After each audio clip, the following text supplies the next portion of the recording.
میں نے انٹرو میں موضوع کا تذکرہ کیا ہے، مساجد کی غیر فعالیت، اور ایک مسجد تو کمیونٹی سینٹر کا کردار ادا کرتی ہے سوسائٹی میں۔ مسجد نبوی کی مثال ہمارے سامنے ہے، پھر خلافت راشدہ کا جتنا دور گزرا ہے اس میں خلفائے راشدین نے اپنی مساجد کو کیسے فعال رکھا۔ آج کیوں مساجد وہ کردار ادا نہیں کر رہی؟ آپ کو کیا وجہ کیا نظر آتی ہے؟ بسم اللہ الرحمن الرحیم، نحمد و نصلی علی رسولہ الکریم۔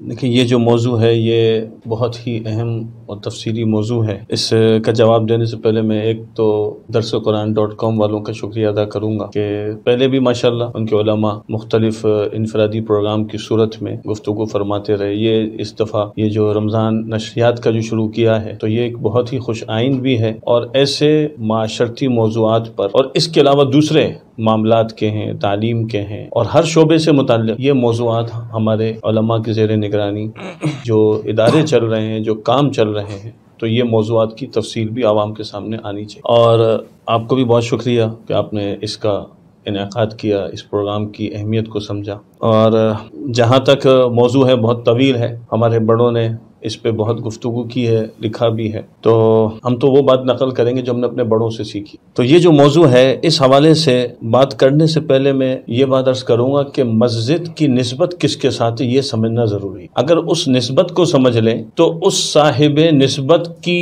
جو خصوصیات ہیں اس سے ہمیں مسجد کا کام خود سمجھ میں آ جاتا ہے۔ اس مسجد کی نسبت اللہ رب العزت نے حضور اکرم صلی اللہ علیہ وسلم کے ساتھ رکھی، اور قرآن کریم میں اللہ تعالیٰ نے ان مساجد کو اپنی مسجد یعنی اپنا گھر فرمایا ہے، وَأَنَّ الْمَسَاجِدَ لِلَّهِ فَلَا تَدْعُوا مَعَ اللَّهِ أَحَدًا۔ تو مسجد یہ اللہ کے گھر ہے، اور ہم اپنے بڑوں سے جو بات سنتے ہیں، گرچہ یہ کوئی حدیث نہیں ہے لیکن ایک تعبیر ہے کہ ساری مساجد یہ بیت اللہ کی بیٹیاں ہیں، ساری مساجد مسجد نبوی کی بیٹیاں ہیں۔ اچھا، بیت اللہ کی جو تعمیر ہوئی کیوں ہوئی؟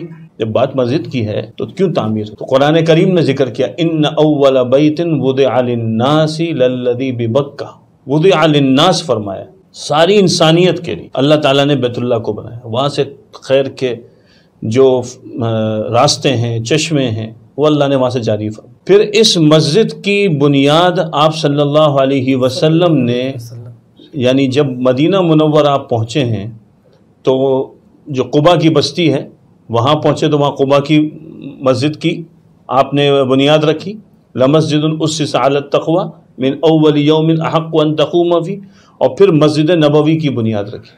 تو گویا کہ اللہ سے نسبت ہے، اللہ کے رسول صلی اللہ علیہ وسلم سے نسبت ہے۔ اب جب یہ سمجھ میں آ گیا کہ اس جگہ کی نسبت اس عظیم ذات کے ساتھ ہے جو رب العالمین، اس عظیم ہستی کے ساتھ ہے جو رحمت للعالمین صلی اللہ علیہ، تو سوال یہ ہے کہ حضور کا کام کیا تھا؟ یعنی آج آپ صلی اللہ علیہ وسلم کی زندگی کو ہم اگر ہر پہلو کو کھول کے دیکھیں تو کئی کا لفظ چھوٹا ہے، بہت کا لفظ چھوٹا ہے۔ آپ صلی اللہ علیہ وسلم ہر جگہ رول ماڈل ہے، اسوہ حسنہ ہے۔ اب ان سب کو اگر ہم ضم کریں تو اس کی تعبیر کیا ہے؟ ہم یہ چاہتے ہیں کہ ہم مسجد کو سمجھے تو حضور صلی اللہ علیہ وسلم بھیجے گئے، مسجد کی بنیاد رکھی، دکان نہیں بنائی، کھیتی باڑی نہیں کروائی، رفاہی ادارے نہیں بنوائے، یہ سب کام خیر کے ہے نا؟ حالانکہ یہ کام ہوتے رہے، جی ہاں، یہ ہوتے رہے، جی ہاں، لیکن حضور نے مسجد بنائی۔ اللہ تعالیٰ کیا فرما رہے ہیں؟ لَقَدْ مَنَّ اللَّهُ عَلَى الْمُؤْمِنِينَ إِذْ بَعَثَ فِيهِمْ رَسُولًا مِّنْ أَنفُسِهِمْ يَتْلُو عَلَيْهِمْ آيَاتِهِ وَيُزَكِّيهِمْ وَيُعَلِّمُهُمُ الْكِتَابَ وَالْحِكْمَةَ، کہ اللہ تعالیٰ نے انسانیت پر، خاص کر ایمان والوں پر احسان فرمایا جب ان میں ایک رسول کو بھیجا جس کے 3 مقاصد بیان فرمائے۔ اس آیت کے حوالے سے حضرت مولانا علی میاں رحمۃ اللہ علیہ کی ایک بات یاد آئی۔ حضرت فرماتے ہیں کہ یہ وہ آیت ہے جہاں پر اللہ نے حضور کی بعثت کو احسان کے طور پر بیان فرمایا، ایسا کہیں پر بھی پورے قرآن میں نہیں۔ واہ واہ واہ، کیا بات ہے!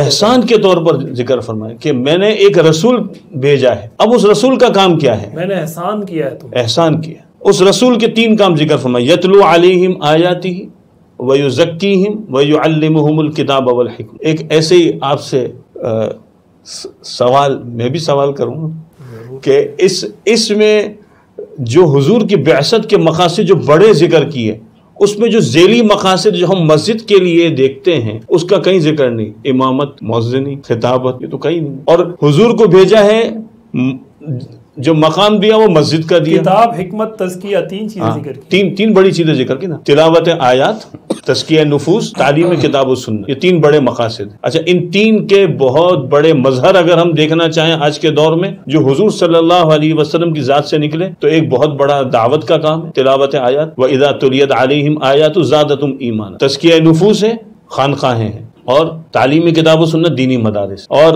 اگر ہم شروع کی تین وحی کو دیکھ لیں تو سورۃ العلق، اس کے اندر اللہ تعالیٰ نے جو ذکر کیا ہے وہ تعلیم کو ذکر کیا، اقرا، اور علمہ کا ذکر ہے. اور سورۃ المزمل کے اندر قم اللیل الا قلیلا، تزکیہ نفوس کا ذکر. سورۃ المدثر میں قم فانذر کا ذکر ہے، دعوت کا ذکر. یعنی ہم جب مسجد کی بات کرنے جا رہے ہیں تو مسجد والا کون ہے، وہ کیا لے کر آیا ہے، اصل تو یہ سوال ہے نا. یہ جب تک کلیئر نہیں ہوگا تو مسجد کا ہمیں میدان سمجھ میں نہیں آئے. اب آپ صلی اللہ علیہ وسلم کی جو یہ تین چیزیں ہیں، اگر یہ تینوں چیزیں بیک وقت مسجد سے پورے طور پہ شروع ہو جائیں تو مسجد ہمیں فعال نظر آئے. کیا بات، اتنا خوبصورت انداز ہے. تو ان تین چیزوں کو زندہ کرنے کی ضرورت ہے، مسجد کا کام شروع ہو جائے. پھر اس کی بہت ساری ذیلی چیزیں ہیں، ایسا نہیں ہے کہ وہ نہیں ہیں. اور ان باتوں میں مجھے ایسے ہی ایک بات یاد آئی، حضرت مولانا محمد یوسف صاحب کاندھلوی رحمۃ اللہ علیہ کی. حضرت کی ایک سوانح ہے، غالباً محمد ثانی کر کے ہیں، انہوں نے تحریر کی ہے، یا نہیں، مولانا عزیز الرحمن بجنوری رحمۃ اللہ علیہ نے تحریر کی ہے حضرت کی سوانح. اس میں انہوں نے یہ بات لکھی ہے، یعنی آپ کا جو سوال ہے نا فعال ہونا، فعالیت نظر نہیں آ رہی، تو میں اس تناظر میں اس حضرت کی بات کو جوڑ رہا ہوں کہ حضرت کے بہت سارے کام ہیں. حضرت نے طحاوی شریف کی شرح لکھی، بہت مشہور ہے، حیات الصحابہ، اور حضرت کے بہت سارے دینی کام بہت سارے. تو حضرت دو کتابیں اور لکھنا چاہتے تھے.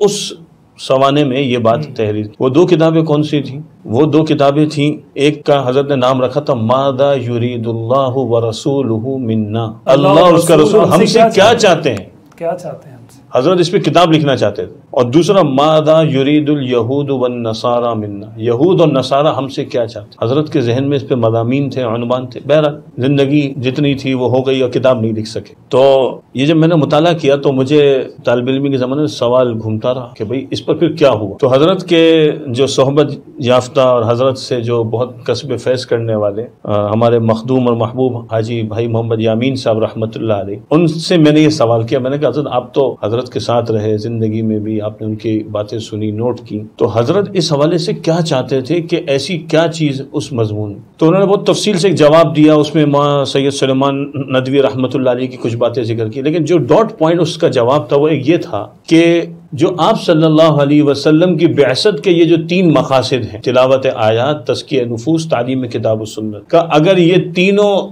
اپنے طور پر پورے جاری ہو جائیں تو یہ دونوں کام حضرت جو چاہتے تھے پورے. واہ واہ واہ، کیا بات ہے، کیا بات ہے.